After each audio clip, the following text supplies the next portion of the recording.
Hey guys, welcome back to the channel. Just out here playing around with this LCG crawler from Injora. Making a couple changes, trying a few things. Not sure they're going to work, but hey, my back's out, so I'm just sitting here doing nothing. Figured I'd try some things and see if they would work. I'll let you guys see it. Let me know what you think. We're going to get it on the rocks and test it, but let me show you what I did. Alright, so what do we got? What's different? Well, I made a few changes. Some of you can see it already, some of you might have to look, but the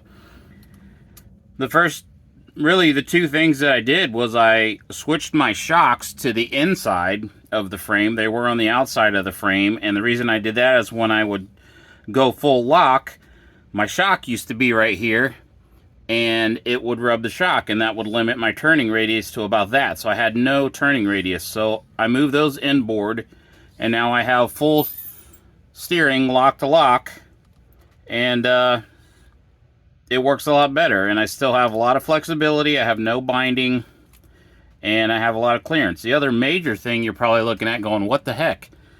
Yes, this is just a standard SCX 10.2 style transmission that I have flipped vertically to make the motor centered. Well, how did you do that? Well, I just took some brackets that came in a body kit. These are just the L-shaped brackets that you get for your body kit, and I temporarily, so don't kill me in the comments, guys. This is just a theory and trying to work it out.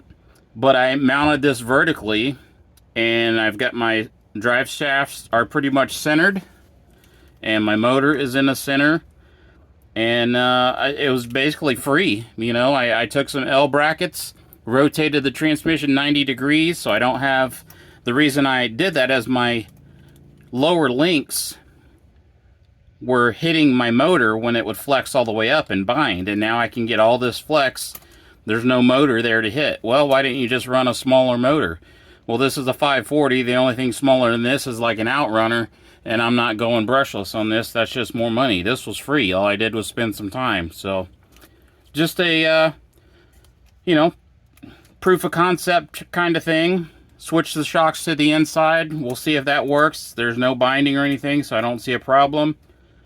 I've got this mounted in an L bracket. As soon as I do some testing, I'll show you guys how I did it in depth if you're interested. But basically, I just rotated the transmission 90 degrees and put some screws through and mounted the L bracket. So it might raise the motor up just a little bit, but I don't think it's enough to hurt it.